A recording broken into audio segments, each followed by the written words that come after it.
Hello guys, and welcome to the review of Micromax A84, and this is a quick review of this device and just to see what this device is capable of. So this device, first of all, is 1 GHz single core device with dual SIM capability. It's running Android 2.3.6, which is Gingerbread, and it was released in August of 2012. It runs on 512 MB of RAM and with around 150 MB of internal memory, which is 134 MB being really available. So, a microSD card is actually a must for this device. Now, let's quickly go around the device and see what all it has. So, the screen is an IPS LCD Capacitive touchscreen, which is quite comparable to the high-end models of say Samsung Galaxy Tab 2, which also features an IPS display. The screen resolution is medium. It's about 480 by 800 pixels, which is quite impressive for a device at this price point. On the top, it has a VGA resolution front-facing camera and 4 touch key buttons for menu, home, return, and search, much like the Motorola Atrix 2, if at all you've seen that device. There's a speakerphone grill at the top and a Micromax logo unit along with the device name. So let's go inside the back panel and see what's inside. So at the back we have a dual SIM slot, a microSD card slot with support for up to 32 GB of space, speakers right here, and a 1630 mAh battery.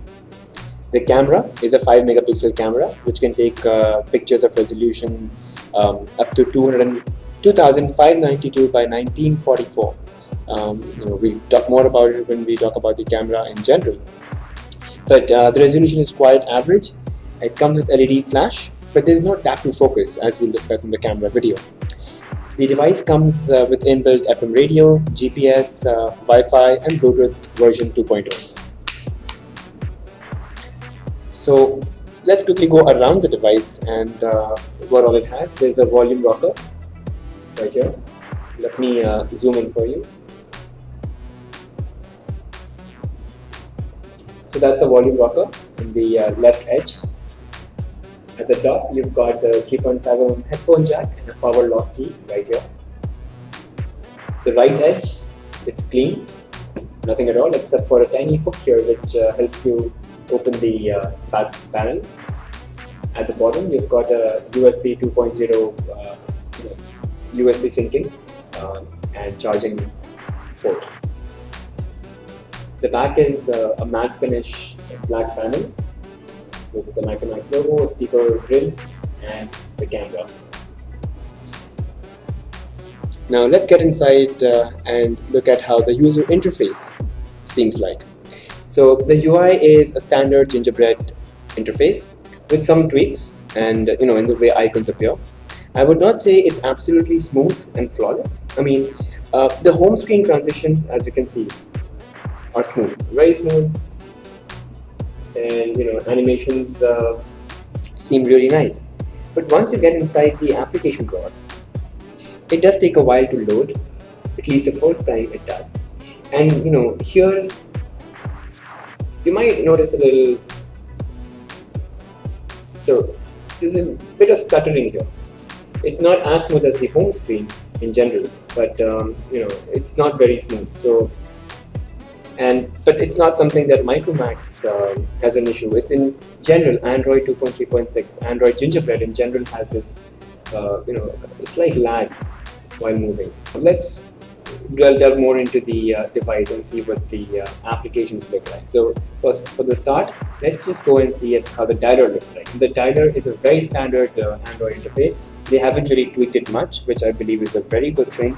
It's very general. It's very standard. You've got the call log, contacts, and your favorites right here. You can go back and let's look at the messaging app, which I believe is quite interesting what they've done here. So when you go into compose a new message, you see let me just zoom in this one. The actual area for you to type text has been greatly reduced, and they've added 2 options to send the message. So you can select whether you want to send from SIM 1 or from SIM 2. So while I believe this is a great option, you still, for people who are very tech savvy and who have long texts, I believe it's going to be a problem for them. It's a very small area. Here you have a general toggle between different radios, and again, see, this is very smooth. For a device which is really very nicely priced. I mean, it falls under a good budget, not very expensive, and for that, it's really smooth. I really like this. You know, I haven't really.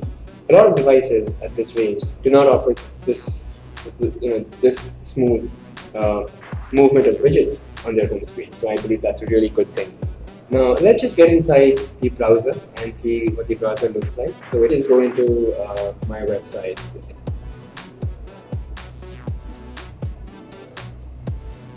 mobiscrub.com. I haven't opened it on this device previously, so it will be a good test as to how long it takes to load it.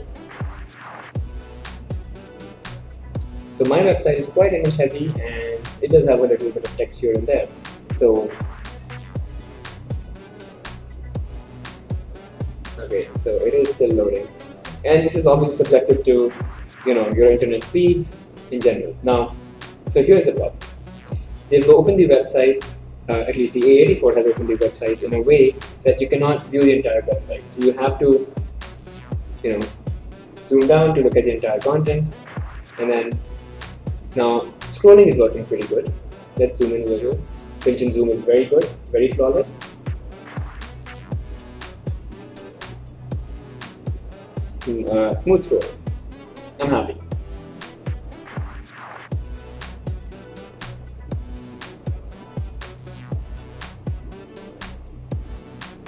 So this is quite nice, and even the readability is quite good.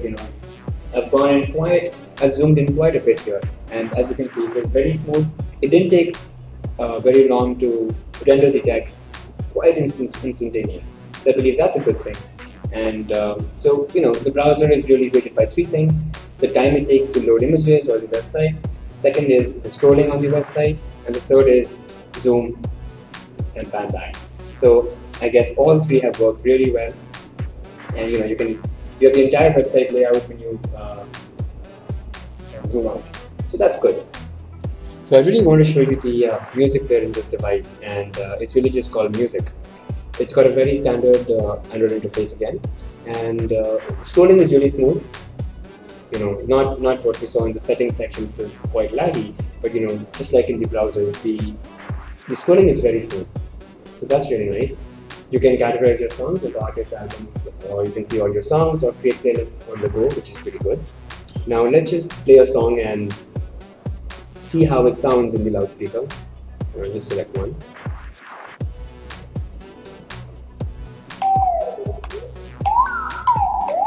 I don't see how you can hate from outside of the clip.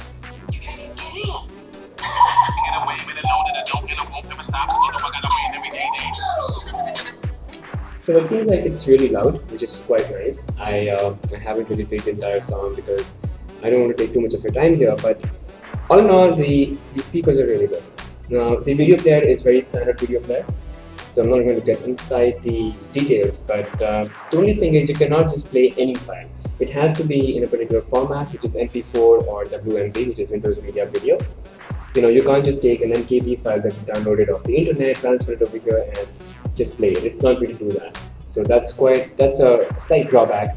But again, the screen resolution is quite nice. It's 480 by 800 HD, right? It's more than 720 pixels, so it's HD. And the videos will look good. It's an IPS display, so the quality is going to be good. The colors are going to be good. Rest assured, it's just that you cannot just play any file. It has to be a particular format. So just make sure that you use the proper converter for converting your video format or video file. The last thing that I want to talk about is the camera, which so here is the camera, and I'm just going to keep something here just so that you know that there's some subject. Now you have all your settings right here, and I'm going to zoom into this one so that you can see the options clearly. Okay, so you can select between your phone and memory card. You have quite a few scene modes right here. You can select whether you want a 5 megapixel resolution or if you want to reduce it, in case you want to store some more pictures and you don't have an appropriate space. You can choose your GPS to be on or off, geotagging that is, and you have quite a few modes over here that you can choose from depending upon your environmental lighting conditions. Whether you want flash to be on or off, remember it does have an LED flash at the back. This is your zoom level, so you can zoom in or more, less. And that's quite a good feature to have in this device, because again, not a lot of devices offer this level of zooming, although you would lose clarity and there would be quite a bit of noise. But that's not really the point here, because it is a basic device. And you have whether you want, you can switch between the front and the back camera from this icon right here. You can toggle between audio and still photography and video mode from this button here. This is the shutter key, and this is instant access to the gallery. And you could also press the menu button and still switch to different camera, going to the gallery or switch to video. But it's right here, so might as well use the same. So that's pretty much the Micromax A84. I have tried to make this as quick as possible, although there's still a lot more to be explored in this device. But this is pretty much what this device has for you. And all in all, I think at a price point under 10,000 rupees, offering you a standard and a decent Android experience with a 1 GHz of processing power and 512 MB of RAM, I think this device is quite good and competes with devices priced at 15,000 or even 18,000 rupees. So it really is a question of whether you want to spend, how much you want to spend. And if 10,000 rupees is your budget and you want an Android device, this is it. This is your answer. So I hope this video has helped you decide quite a few things about this. And do feel free to leave any questions in the comment section. I will try to answer them as soon as possible. Thank you for watching. Do subscribe if you like what I showed here. Thank you guys.